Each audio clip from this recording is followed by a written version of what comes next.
Okay, there's a whole lot to talk about, folks, and we have, well, I had a lot of time to talk about it, actually. I don't leave until a little bit after 2 for Argo again, and for The Last Exorcism 2 with AJ.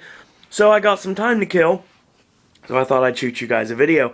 Now, last night, excuse me, last night was crazy, insane, and awesome all at the same time, and I will talk about all the events of last night. But first, I want to mention, it was officially announced last night, like I predicted, that the dates for Reunion 2013 are going to be December 5th through the 8th, and they have already put up the travel package at MEI and Mousefan Travel's website, and as of yesterday, I've already sent in my quote, and I'm waiting to hear back from Stephanie, my personal travel agent, to see exactly how much it's going to cost. So right now we're looking at the 5th through the 12th at All-Star Sports.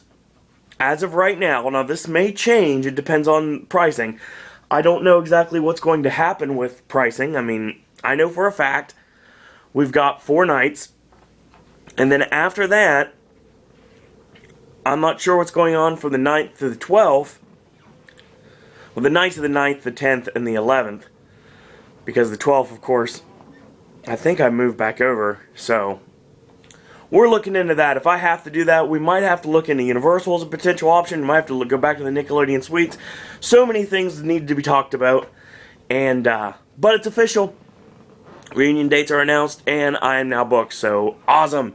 Which means Will and I are set to go for December, and no stopping us now. Airfare's already purchased, did that the other day as well. So I will be flying out of Jaeger in Charleston this year. Actually, I will be flying out about 6 o'clock in the morning, and in advance, I'm sorry to my stepmom for having to take me. Or my mom if she's in town, because that's kind of early, especially to go to Charleston. But coming back about 11:30 p.m., so I'm sorry to the person who has to pick me up from that. But we'll figure that out as we get there, because it's only March, people. But it's official. 199 days until I go home, and cannot wait for September. It's going to be amazing. Staying at the Animal Kingdom Lodge, at the Villas at Jumbo House. I cannot wait for that. And then I will make my return to sports for the first time since 2008, actually. 2008, the first time I came down for Christmas. And I had a short little couple days stay at sports. Didn't really get to do anything there. This time I will. I've got a week there, so I want to take advantage of the amenities of the All-Stars. And maybe, just maybe, if I have some time, and I'm sure I'll make time if I don't have it, I will walk over to the ginormous McDonald's we always pass on the way back on the Disney transportation system, and actually have some food there and see exactly what the differences of that McDonald's and and another McDonald's are. Probably not that many, but it looks awesome, so I want to go there. The reunion dates are announced, so we'll start paying on that ASAP, and that's good. And now I want to talk about the other thing that was last night, and that was the season premiere of Celebrity Apprentice All-Stars. And good God, there's a lot of things to talk about here. Now, first off, AJ got me into Celebrity Apprentice a couple seasons ago. And every year I have someone to root for. And every year we always talk about people that should be on the Celebrity Apprentice. Well, several years ago, I keep saying, and I said, I want Penn Jillette on Celebrity Apprentice. I got my wish last season. And he did a great job, and I think he was unjustly fired. And Penn could have went all the way. And I still hold true to the fact that Penn will go all the way this year. So, we're going to talk about that in just a few minutes. But I do want to say I love this Celebrity Apprentice. I enjoy it for what it is. It's not a typical reality show. At least not to me it isn't. I don't really watch reality competitions. I mean, in 2011 we would watch America's Got Talent. And that was basically because it was on while we were trying to close the arcade. But other than that, I really don't watch any shows like that. AJ got me into one season of American Idol. And I sort of half watched the other season right after it. But I don't really watch American Idol. I don't watch The Voice. I don't watch X Factor. And I don't watch anything like Survivor or Real Housewives or Who Gives a Crap. And I really don't watch garbage. And I mean garbage. Like Buck Wild or Jersey Shore or any of the stuff that appeals to the LCD. And I say LCD a lot, and I don't remember if I've mentioned it in videos before because it's kind of early.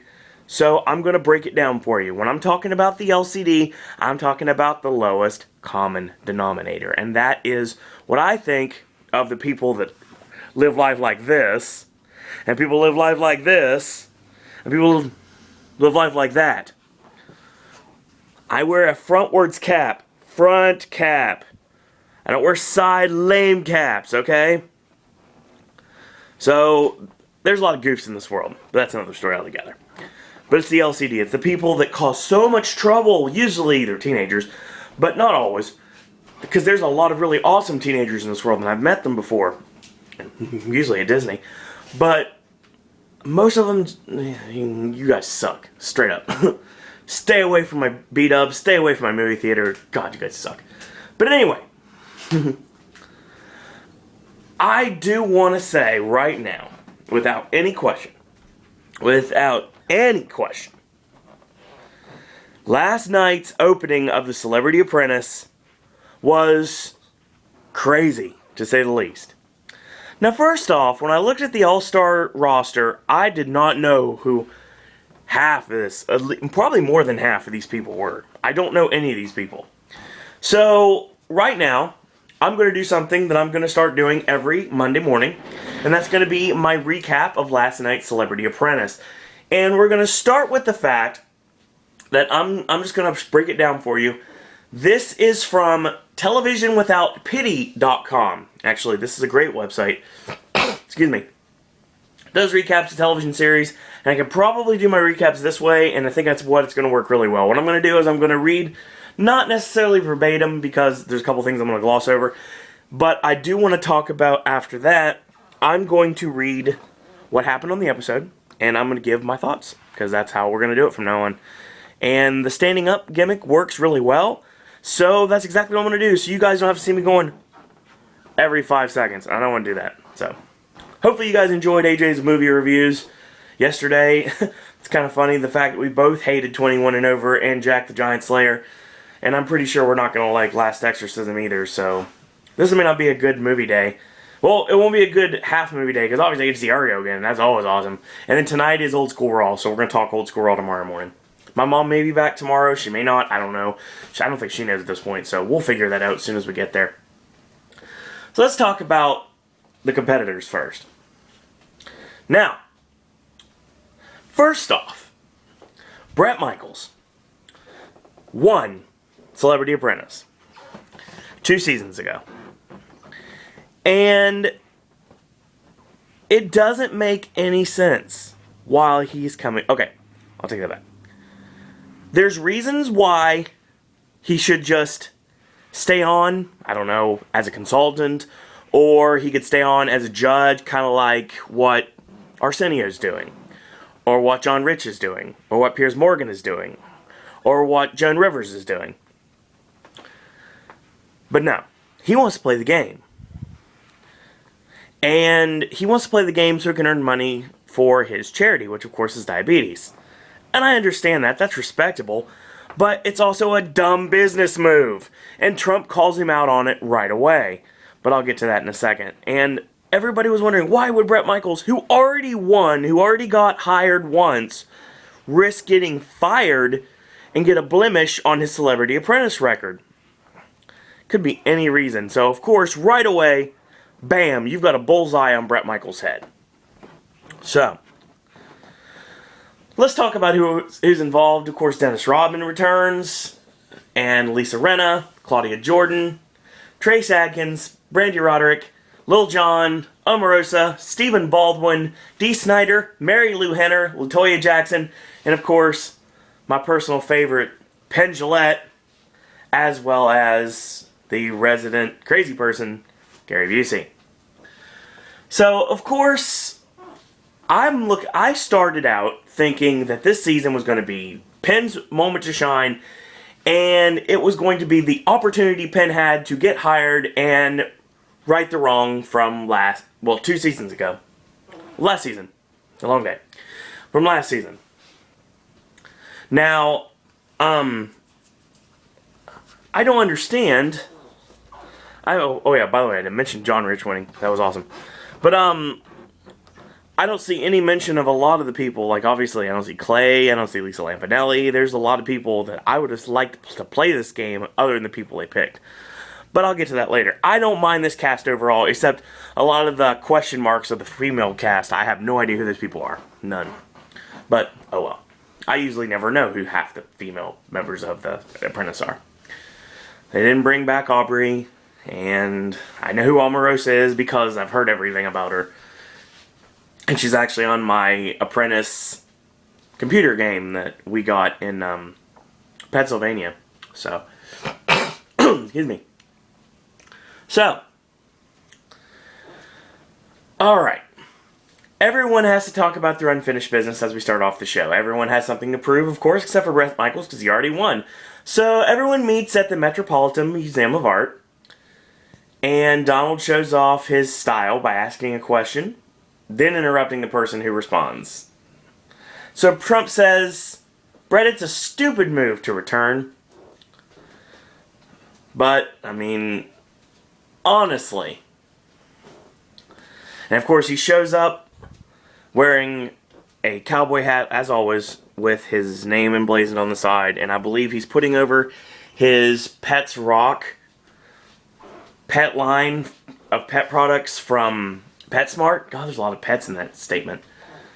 So, maybe that's why he's on the show. I mean, obviously he's trying to get more money for his charity, which of course is diabetes, which is what he's living with, and I totally understand that, but I don't know why you would come back. It doesn't make any sense. You don't see any of the previous winners back, unless they're being the judges. So right away, Trump immediately is soured on this idea, and he was been soured on this idea since he heard about it. So, usually in the seasons, we have men versus women. Well, this year, men versus women would be really, really lopsided. Really, given the guys that came back, really lopsided. No offense. No offense to the female team.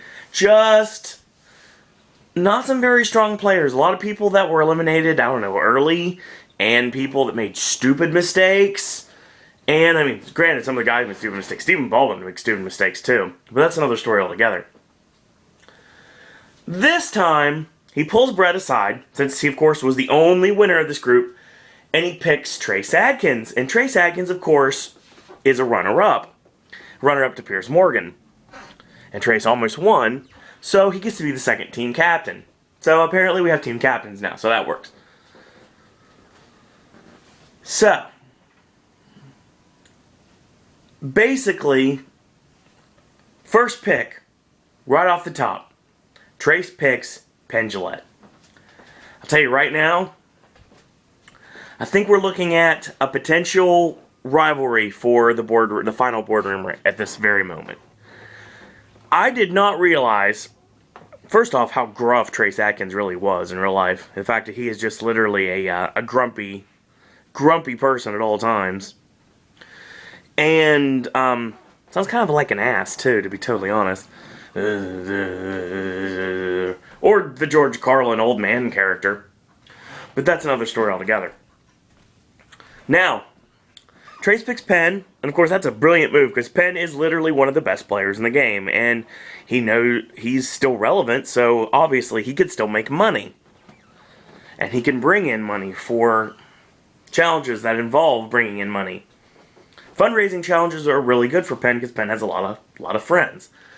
But we'll get to that in a minute. Bret's first pick, Omarosa. Okay. So, Bret's reasoning for picking Omarosa is to harness her evil energy against the other team. So, Trump, of course, puts over the fact that Omarosa has lost a lot of weight, and that he's proud of that fact. And he also talked about Lisa Rinna's lips. That was interesting. And Trace picks Dee Snider. Brett picks Lil Jon. Both brilliant picks. I really wish Lil Jon would have been on our team, obviously. Mary Lou Henner goes to Trace. Don't get that at all. Brandy goes to Brett, so that makes no sense at all either. I don't really know anything about Brandy. Maybe because of her fundraising abilities. We'll get to that in a minute. Trace chose Stephen Baldwin and Brett chose LaToya. I think obviously Trace got the better end of that stick because LaToya's been fired 3 times. So Trace takes Lisa Rinna, which makes no sense whatsoever, and Brett chooses Claudia Jordan. So Dennis Rodman and Gary Busey are left. Trace grabs Gary Busey, which may end up costing him in the long run. And Dennis says, I don't mind being picked last. It doesn't bother me. I'm just happy to be on a team with Claudia Jordan. So then, of course, now he's starting to already, get up on... Well, that's really bad language, but I don't care. He's trying to get up all on Claudia Jordan, and she's having none of it. But by the time this season's over, who knows what's going to happen. That's a real-world storyline. That's not The Apprentice. But anyway. So our first task here is to choose your team name. And Brett drops the fact immediately that anyone can see, even Anne Frank can see that, nice little reference there, even Anne Frank can see that this is a team of color, and we totally understand that. So, a lot of really stupid ideas, like salt and pepper and Oreo, and a lot of racial ideas, and they're terrible. And, Omarosa raps, which is really okay. I mean, she's got nothing on Horsetooth Killer though. That's for damn sure. But she drops a lot of rhyme on her horrible rhyme. She basically rapped Trump Tower with power. And because Lil Jon noticed that the only word that stuck out to him in the whole freestyle was power, bing! Team name created. Power. Okay. Kind of lame. So Gary Busey is using his craziness, as always, to come up with the most inane and crazy and all sorts of other adjectives you want to use. Team names imaginable, like the Invisible Witches and the Sperm Farmers, Carrots, the Sanitation Engineers, Bread Pudding, the Cotton Ponies, and Silver and Gold. Okay, maybe that makes sense in Busey land, but doesn't make sense in anyone else's land, and Penn laughs at him hysterically. I don't know if it's with him or at him. It's probably a combination of both. So, eventually they end up with Plan B. Okay, Plan B works really well. And Busey, of course, drops the fact that Plan B is a birth control pill. Yeah, interesting. Well, a morning after birth control pill. I guess you could call it that. I was trying to be a little bit more sensitive, but didn't work out that way. Plan B is also Brad Pitt's production company. So I would have went a better direction than that. And come on, guys, you should have known that. Some of you guys had to have met Brad Pitt maybe at a party somewhere, possibly. I don't know. Or maybe not. So Plan B, right away, Stephen Baldwin goes, I want to be the project manager for what everyone assumes, of course, to be a fundraising task, which it usually is in the first of every season. So Trace goes, I want to be project manager. And he basically, the reason he says why is the name of T. Boone Pickens. Okay. Now, I did some research because I don't know who this goof is. But apparently, T. Boone Pickens, according to Google, is a legendary Texas oil and gas executive. One of America's best-known entrepreneurs. He chairs the hedge fund BP Capital Management, and he had a well-known takeover. He was a well-known takeover operator and corporate raider during the 1980s. This man is 84 years old. Okay. Apparently, he went to Oklahoma State University, which makes sense later on in the show, but I'll get to that in a minute. So that's who T. Boone Pickens is, and apparently he's he's on Forbes. Apparently he's on Twitter. Apparently his grandson passed away in January, so of course he's not going to be on camera at this point. God, who knows when this was filmed? Hopefully before that happened. I would say sometime in late 2012, if I had to guess. Maybe the beginning of 2011, but 2013, but it just depends. Hopefully he didn't pass before then. But he has a foundation, apparently. It's the philanthropic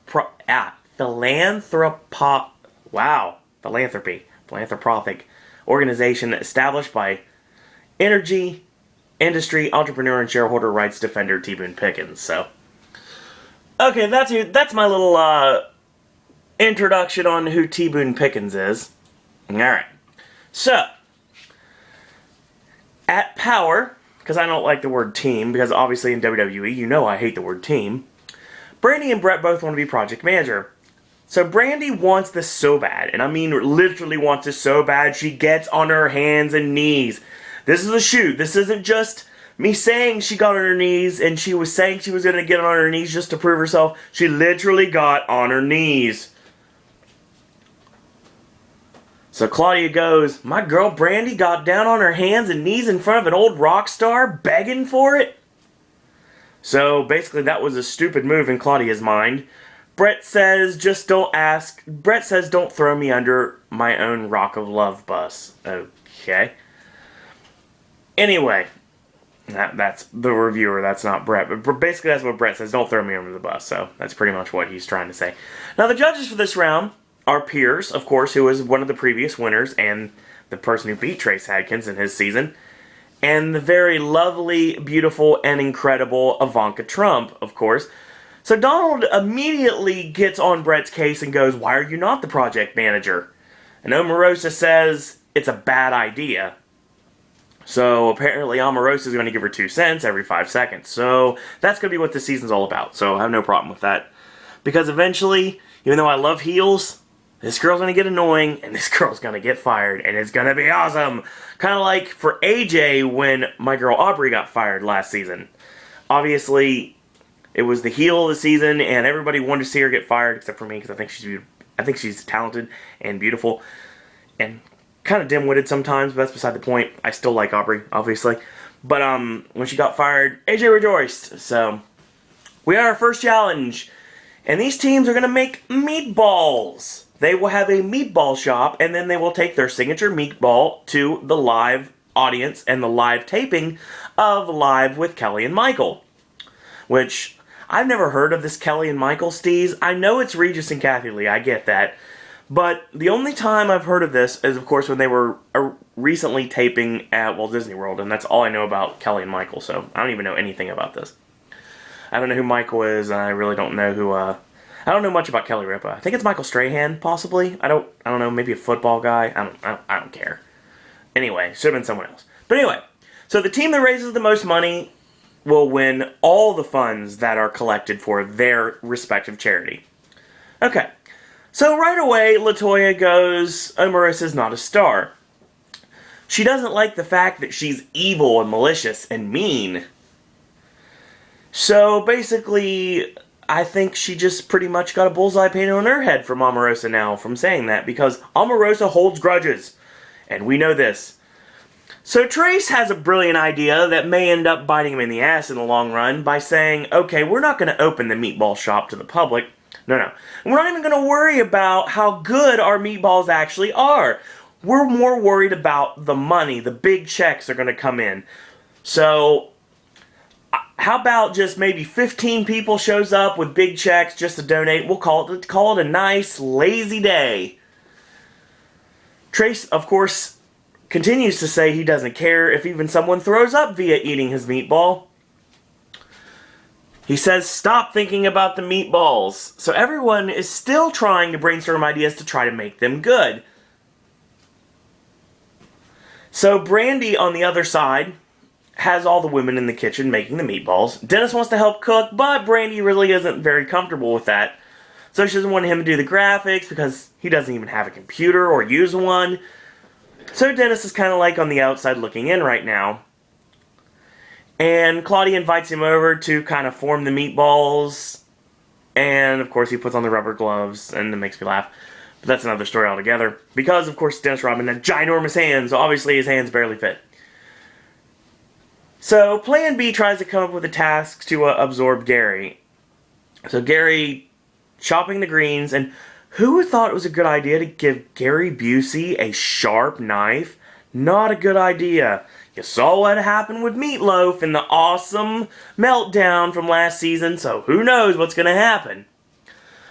But luckily, Trace says, okay, when Pierce shows up, I want you on him constantly. I want you distracting him. I want you to be a personal distraction, and I want you to be his tour guide for the entire time he's here. Because secretly, Trace knows that Pierce is going to try to touch all his buttons and try to get him so frazzled that he goes off, and he knows that's going to happen. So, what he does intelligently is sends Gary Busey to watch him and make sure that he doesn't get to talk to anyone else. It's a brilliant move, actually. So, everyone's making calls for their checks, and of course, someone actually has to consume the meatballs. And that is going to be Michael and Kelly. So, Kelly is a vegetarian, and Brett remembers that. So, what he does is he breaks out a vegetarian meatball with a pesto sauce. And Lil Jon's ultimate markout for truffle oil. So even saying a truffle oil would taste good on crap. Literally, crap. He said it would taste like the best crap in the world. So, yeah, that's dumb. And I'm not big on truffle salt. I don't know if I've ever had truffle oil, so who knows. Excuse me. Now, the name. The name for these meatballs are Naked Balls with Harry's Sauce. Okay. Straight off the bat, it's a gamble on the name, first off. Because if you look at the well, sorry, I almost called them the Regis and Kathy Lee audience. If you look at the live audience with Kelly and Michael, you notice a lot, and I do mean a lot, of senior citizens and a lot of people. I don't know if there were families, there probably were. A lot of senior citizens, and I don't think they're going to take too kindly to Naked Balls with Harry's sauce. Now, granted, I know Harry's her husband, and it's his sauce, and he's the one that made them, and that makes sense to call it that. But it's a little too much of a double entendre for this group, so I don't know if it's going to go over very well. But we'll get to that in a minute. So, of course, the showman that he is, the amazing Penn Jillette, of course, uses his juggling abilities to juggle for the crowd, and that marks him out for a moment. And right after that, we get back to Power's Meatball Shop, and Omarosa is talking about how impressed she is with herself, knowing that she could be the only returning to be, wow, long day. We're going to reverse that. She's so impressed with herself that she has the potential to be the person to eliminate the only returning winner of Celebrity Apprentice. It's all about revenge. So, wow, Omarosa's totally forgot what this concept of Celebrity Apprentice is all about. It's all about the charity. It's all about stabbing people in the back. Bad. She's going to pay big time somewhere down the road. Not for a long time, but... Now, shockingly enough, people are lined up outside of Power's location. And they are just waiting to let them in. Over at Plan B, on the other hand, there's a big sign. And I mean, there's like 4,000 signs literally on the windows saying closed for a private event. So we're going to see if Trace's strategy works or if it blows up in his face and gets him to be the first one fired. So Trace goes, "We're making money now, ha ha ha." Yeah, he's just cold. He's a very cold, calculating, and grumpy individual. And it's even his smiles, they'll seem like they're at work too. So he seemed like he's very manipulative, and I really think Trace Adkins is going to go far in this season. Obviously, he's going to go all the way to the end, but he's not winning, but I'll talk about that in a minute. So everything is going according to plan. Well, except for one thing. Someone forgot to put the shock collar on Gary Busey and make him stay where he was, because he saw a double-decker tour bus show up, and Gary Busey runs out the door and says, come here, get some meatballs." And Trace goes, "Don't tell everyone to come in. That's my job." Okay, this works for someone who doesn't have anybody in their store. Okay, that makes sense, Trace. Let's hope this works, because if not, your ass is getting fired. So then the people finally start showing up. And Gary brings in Amy Grant. And Amy Grant brings in $75,000. And Penn brings in Gilbert Gottfried, who actually gives away $10,000. And Valerie Bertinelli comes in. Mick Foley comes in for Dee Snider and donates $10,000. And basically, Power now, just a little bit more interested in playing by the rules. So Omarosa's inside to be the cashier. First off, big mistake. You should not have put Omarosa in charge of the money. And you'll find out why later on in the episode. And I'm sure they should have found out right away. So Brandy gets a Playboy check, of course. And Brett brings in some groupies. And Power's working really well. Now Piers arrives to the Plan B meatball shop.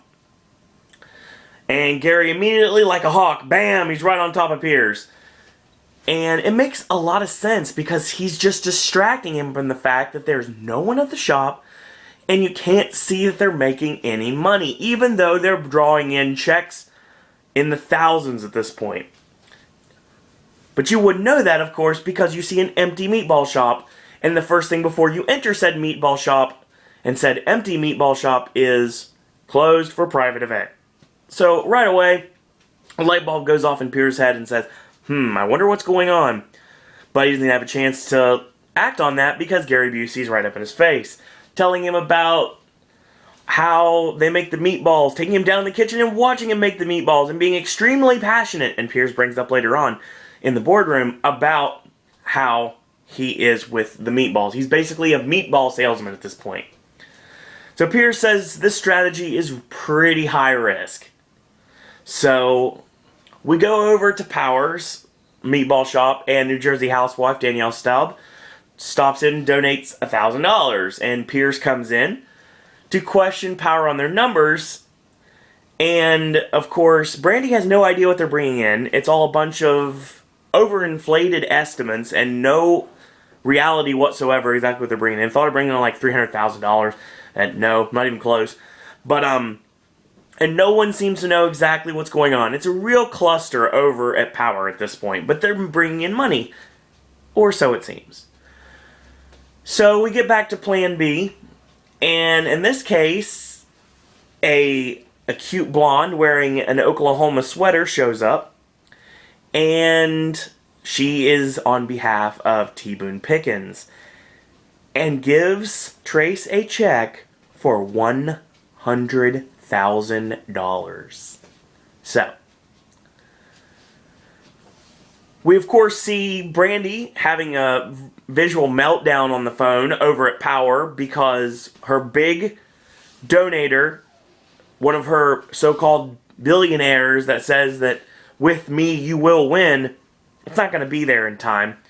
So we don't know if that's going to work. And Trace, of course, closing the entire meatball shop to everybody except for the high donors. May blow up in his face. It may not. But we will find out next.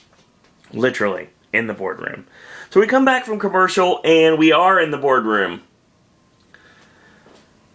Brandy, of course, straight up evaluated for being a project manager, so that makes sense. Brett, again, criticized for returning. So it's clear to me, and apparently this reviewer as well, Piers and Omarosa legitimately hate each other, or they have a lot of sexual tension. Either one of the two. Or I'll go with the third option. It's all a work just for television, which is more probably to be the truth. So, Omarosa comes to the boardroom and says this time, Brett is her target.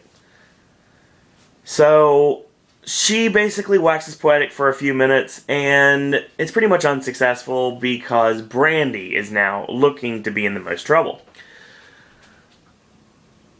So once again, the attention is shifted to Power, and I'm looking at low battery now, so we're just going to go into that in a minute. Yeah, forget it.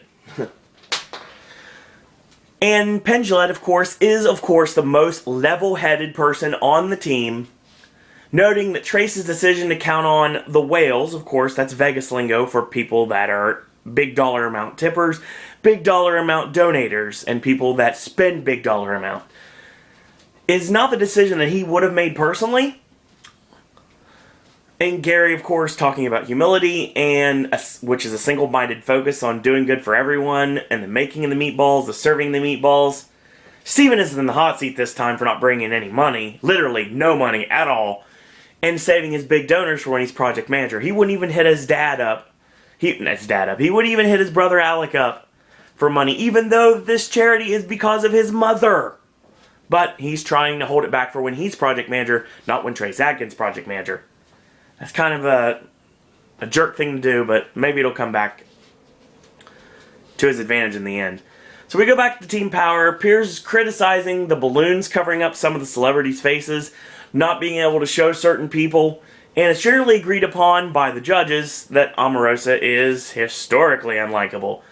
Dennis goes, "What do you have against this woman? I mean, you're obviously a dick, too, to Piers.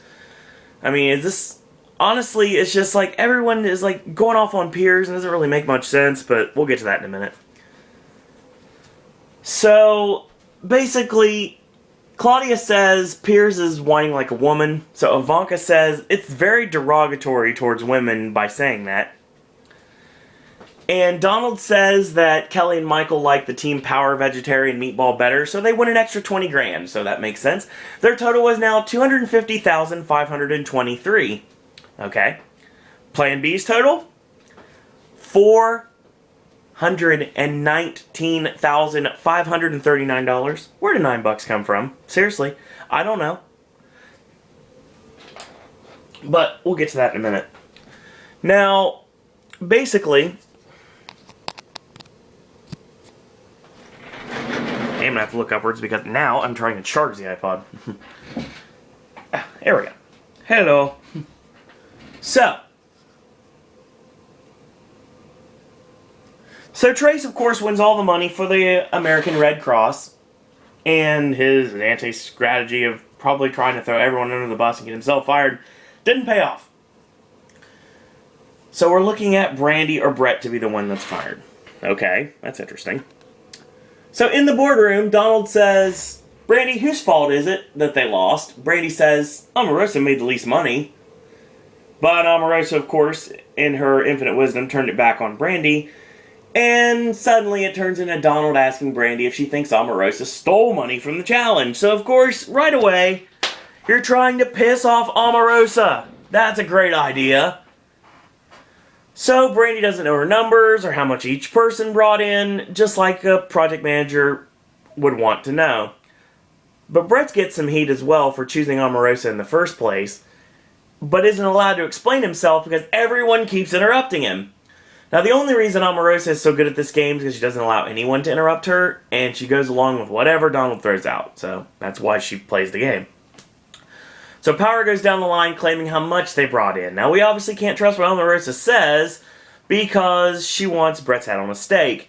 Their total totally overshot for about 80 grand, and Ivanka asks Omarosa, as the cashier, how much Brett brought in personally. Omarosa's total for Brett only accounts for about $7,000 of the missing 80 grand. Her total was way too high still. So Brandy chooses to bring back LaToya, of all people, and smartly Brett because of Omarosa's numbers. Pierce still questions the validity of Omarosa's numbers, but in the green room, Trace points out Brandy made the right choice because Trump won't fire Omarosa. She's too good for TV. So, left and right, we find out about Brandy in the boardroom. She just gets obliterated because she's in way over her head. She doesn't know what she's doing at all, and she should not have been project manager. And, of course, I believe she should have been fired. But she was not, and Brett was fired. Yes, on the first episode of this season of Celebrity Apprentice, the All-Star Edition, Bret Michaels, the only returning winner of Celebrity Apprentice history, was fired. So yeah, we're going to start this off with a bang. Now, my thoughts on the episode. Number one, Power is really, really, really light on anything. I don't know anything about Claudia Jordan. I don't know anything about her. I don't like Brandy Roderick already. I think she's annoying, and I think she's, going to be useless in the end. I think she's dumbfounded. I think she raised a lot of money. She's going to be great in the fundraising challenges, 100%. But when it comes down to it, I don't think she can play this game. I don't want to be proven wrong on this. I don't think she can play this game. Dennis Rodman laid back way too much. And I think he would have been a lot better, a lot more utilized in any manner than he actually had. Penn was amazing as always, just being the showman he is on Live with Kelly and Michael, and basically not throwing anyone under the bus in the boardroom like he likes to do, basically saying that wouldn't be the decision I would have made, but it wasn't a bad move in the long run, obviously, because the team ended up winning the challenge, and of course that means no one had to go home. So, this is what we're looking at this season for Celebrity Apprentice. Omarosa is your heel. Gary Busey is your token crazy person. Penn Jillette is your level-headed individual. And Lil Jon now has to most likely step up for power, if I had to guess. Or someone has to step up for power because their team leader just got canned this week. So someone's got to step up for power. And Trace Adkins still grumpy and still calculating and still planning on being one of the final two. And I'll say right now, I think Penn against Trace Adkins will be the final two. Next week, we go to Universal Orlando for a theme park challenge. And I love the theme park challenges because it's really funny to see who actually knows anything about the theme parks. Kind of like, remember back in the Celebrity Apprentice, Goldberg trying to figure out the different houses in Harry Potter through the Sorting Hat. Yeah, that was interesting. And this time, I think Penn has the advantage, obviously, because of Penn and Teller's involvement with Halloween Horror Nights, which I'm sure if you watch the YouTube channel, you know what happened to me on Halloween Horror Nights on my birthday. But if you want to watch that, go back and watch my Halloween Horror Nights video, my horror story about Penn and Teller and myself. And, of course, striking out yet again. But it's going to be interesting to see because, of course, Penn should know Universal because he just was at Universal for Halloween Horror Nights and also the Hard Rock Live show last month. So that's going to be our Celebrity Apprentice recap. Reunion dates are announced, like I said earlier before, and I cannot wait. I will be booked within the day. We are going to Argo again, and Last Exorcism in about 3 hours. After that, you'll have that review posted with Oz and Dead Man Down on Sunday next week. And of course, next Monday, we'll have another recap of the episode of Celebrity Apprentice. I think this season is going to be fun. I really do. And it's going to be interesting to see what happens. And Brett getting fired first, I should have expected it. It was a good, interesting move to have Brett be eliminated. Does that mean he's going to be a judge now? Or is he going to be completely away from the series? I guess we're going to find out sooner rather than later. So, I'm going to get off here. I'm going to have me some lunch because I am starving. And I will see you guys and talk to you guys tomorrow for my Monday Night Raw Old School recap. And of course, until tomorrow, that's all I got to say about that.